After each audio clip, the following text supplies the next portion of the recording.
जब से डाब से नहाई छौरी गोर हो गई। माँ Shitala recording studio Bihar Sharif. Music by Sonu Yadav.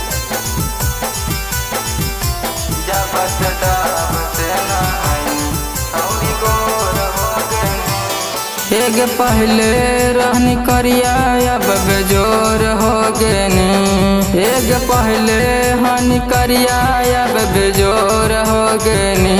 जब से डाब से नहाई छौरी गोर हो गनी।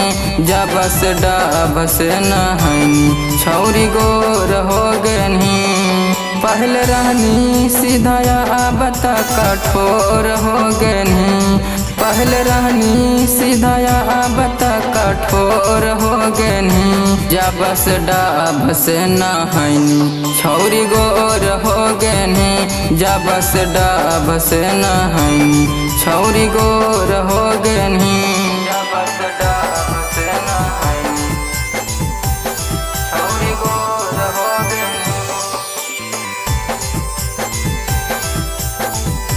जब से डाब से नहाई छौरी गोर हो गनी।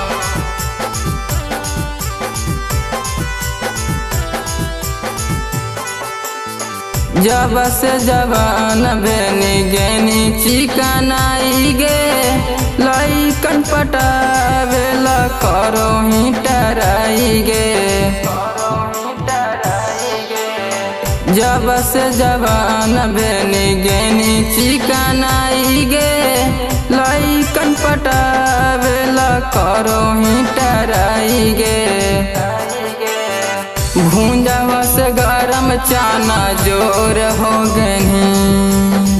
भूंजावा से गरम चाना जोर हो गनी।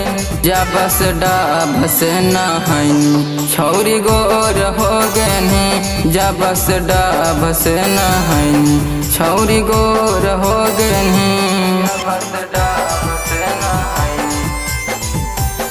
छौरी गोर हो गनी।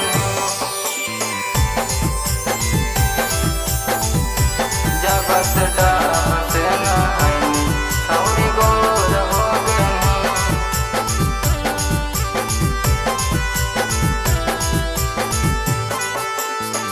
रूप तोरा चमकौ जैसे सोनामा के पानी गे।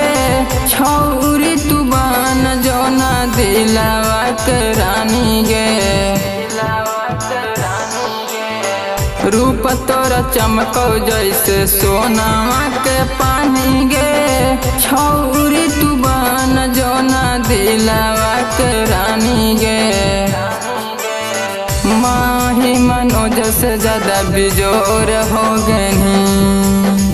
माही मनोज से ज्यादा बिजोर हो गनी। जब से डाब से नहाई छौरी गोर हो गनी। जब से डाब से नहाई छौरी गोर हो गनी।